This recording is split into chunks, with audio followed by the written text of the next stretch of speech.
Hello everyone.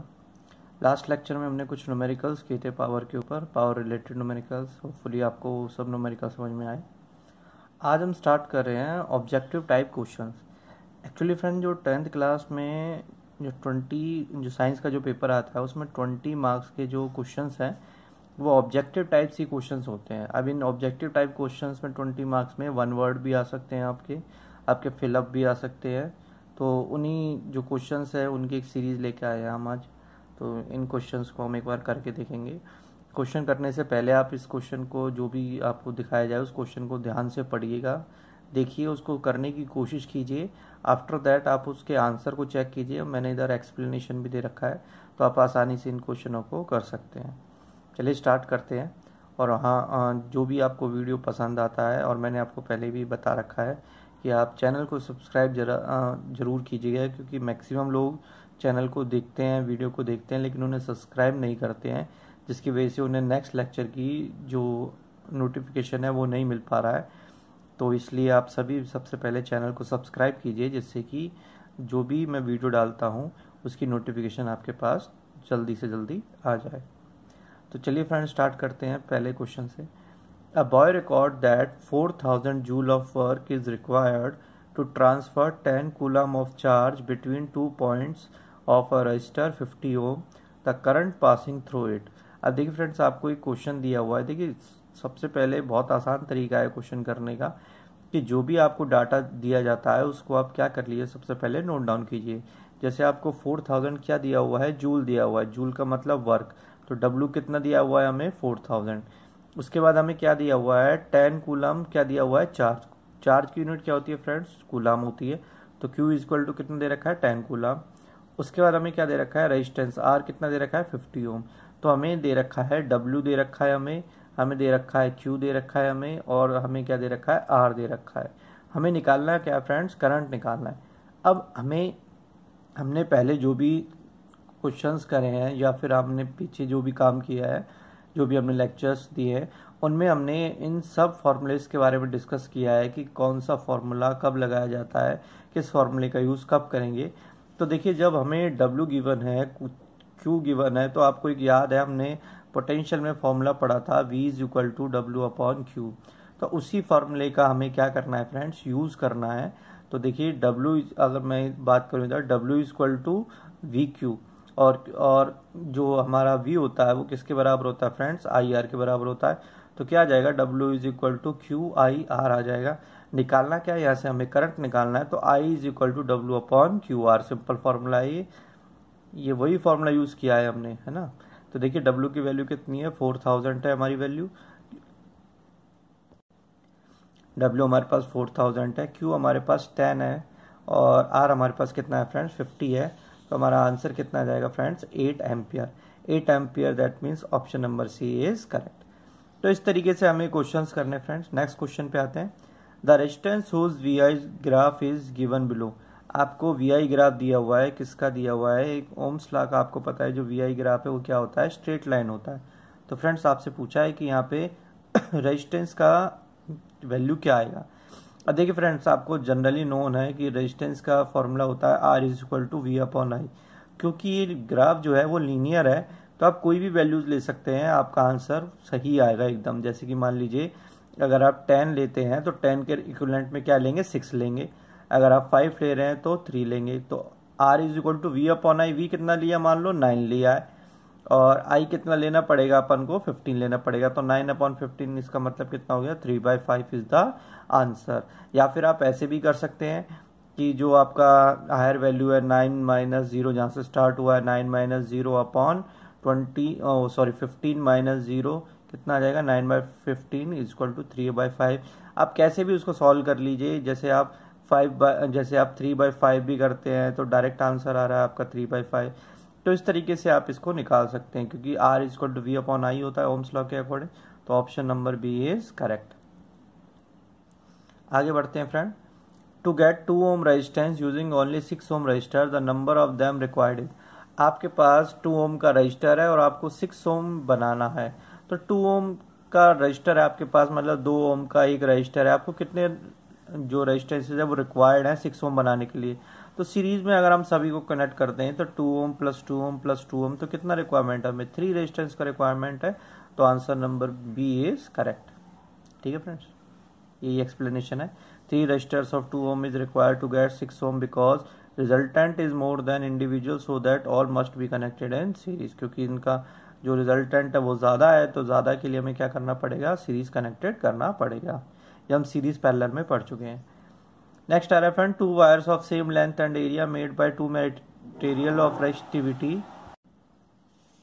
Next है friend, 2 wire of same length and area made of 2 materials of resistivity ρ1 and ρ2 are connected in series to a source of potential V.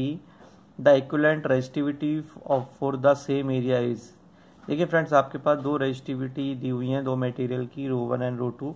आपसे पूछा है the equivalent क्या आएगा। Equivalent का मतलब देखिए, अगर आप सीरीज कनेक्ट है तो ρ1 प्लस ρ2 हमारा आंसर रहेगा। अगर हम पैरेलल कनेक्ट करते हैं तो 1/ρ1 प्लस 1/ρ2 इस तरीके से हम कर सकते हैं। तो इक्विवेलेंट निकालना है आपको, तो इक्विवेलेंट आप आराम से निकाल सकते हैं सीरीज अपॉन, जो फिर हम कर सकते हैं ρ1 plus ρ2 upon ρ1 ρ2। Option number C is क्या हो जाएगा हमारे पास? करेक्ट हो जाएगा। ठीक है फ्रेंड्स, यही एक्सप्लेनेशन है। For same length and area of cross section R is proportional to ओ। रो जो रेजिस्टेंस होता है वो रो के प्रोपोर्शनल होता है, और सीरीज कॉम्बिनेशन में इक्विवेलेंट क्या होता है?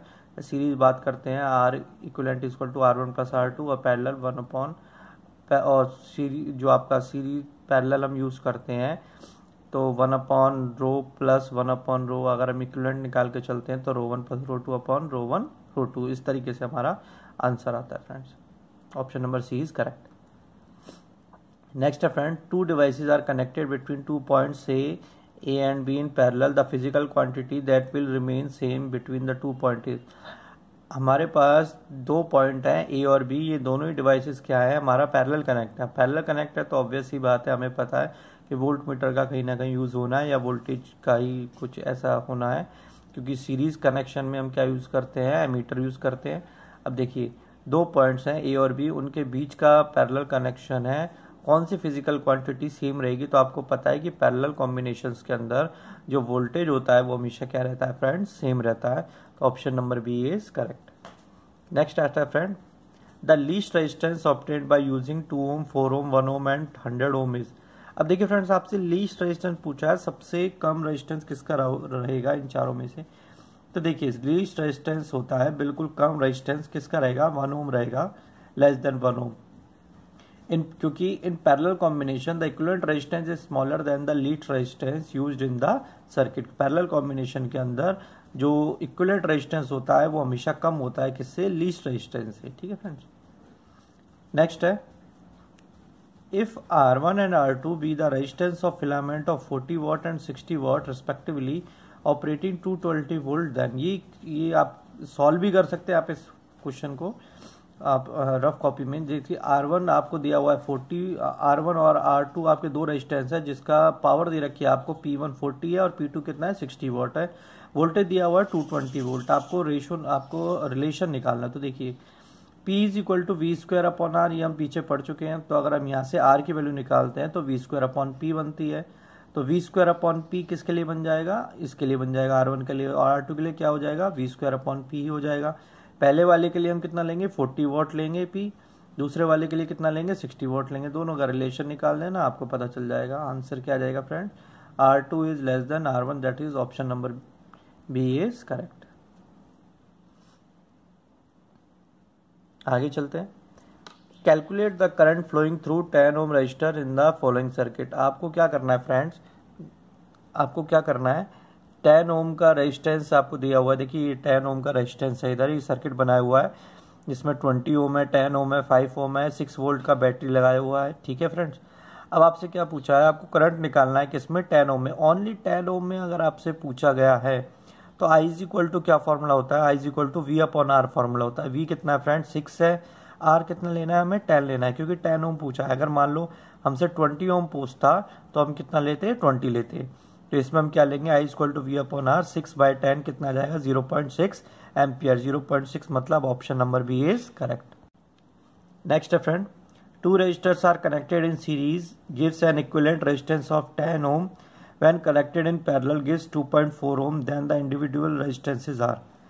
देखिए फ्रेंड, 2 रेजिस्टर्स हैं सीरीज में कनेक्ट है तो उनका इक्विवेलेंट कितना आ रहा है 10 ओम आ रहा है। इसका मतलब R1 प्लस R2 कितना हमारा is equal to 10।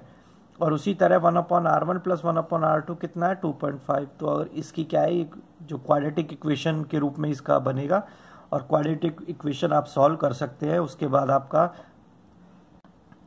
Quadratic equation को सॉल्व करेंगे तो आपका जो आंसर आएगा वो आएगा 6 ohm and 4 ohm. Option number B is correct. Next है friend, a fuse wire repeatedly gets burned when used with a good heater. It is advised to use a fuse wire off. एक fuse wire जो है वो बार बार लगाने पे क्या हो रहा है फ्रेंड, जल रहा है, जल के वो क्या हो रहा है, खत्म हो रहा है। तो एक गुड हीटर में हम क्या करें, कितना फ्यूज वायर लगाना चाहिए। देखिए जैसे मैं फ्यूज वायर के बारे में आपको बताता हूँ। फ्यूज वायर एक क्या है, प्रोटेक्टिंग डिवाइस होता है। अगर आपको फ्यूज वायर लगाना है तो आपको जो भी रेटिंग आपको दी गई है उससे ज़्यादा रेटिंग का फ्यूज वायर लगाना होता है। जैसे मान लीजिए 4 एम्पियर का आपका रेटिंग है किसी भी इंस्ट्रूमेंट का, तो आपका जो फ्यूज वायर लगेगा वो 4.5 या 5 एम्पियर का लगेगा। क्यों लगेगा, क्योंकि अगर मान लीजिए करंट आपका ज़्यादा आता है, उससे ज़्यादा करंट आएगा तो अगर ज़्यादा रेटिंग का फ्यूज वायर लेते हैं फ्रेंड तो वो क्या करता है, वो अच्छी तरीके से काम कर सकता है। कम रेटिंग का फ्यूज वायर लेंगे तो वो सर्किट को क्या कर सकता है, खराब कर सकता है। अगर आपने 4 वायर का यूज़ करा है 5 वायर की जगह, तो ऑब्वियस सी बात है वो आपका जो सर्किट है बार बार क्या हो जाएगा फ्रेंड्स, खराब हो जाएगा हीट होने की वजह से। क्योंकि हीटिंग इफेक्ट हमने पहले भी पढ़ा है कि वायर में जब करंट फ्लो होता है तो वायर आपका क्या हो जाता है, हीट हो जाता है, जिसको हम क्या बोलते हैं, जूस लॉ ऑफ हीटिंग भी कहते हैं। तो इसमें आंसर क्या रहेगा friends, option number D, more radius. In order to get the working of heater properly fuse wire of higher rating must be use. अगर आपको अच्छी तरीके से हीटर को काम करना है तो आपको फ्यूज वायर किसका लेना पड़ेगा, हायर रेटिंग का यूज करना पड़ेगा। तो ये कुछ क्वेश्चन थे फ्रेंड, होपफुली आपको ये क्वेश्चन समझ में आए होंगे। नेक्स्ट लेक्चर में हम सेकंड चैप्टर स्टार्ट करने वाले हैं फिजिक्स का, जो कि है magnetic effect of electric current. Regular आप स्टडी करते रहिए तो आपको ये जो भी वीडियोस में डाल रहा हूँ ये सभी आपको अच्छे से समझ में आएंगी। ये नोट्स भी आपके प्रिपेयर हो रहे हैं और होपफुली आपको ये समझ में आ रहा होगा। अगर कोई भी आपको डाउट होता है तो आप कमेंट बॉक्स पे डाल सकते हैं। Thank you.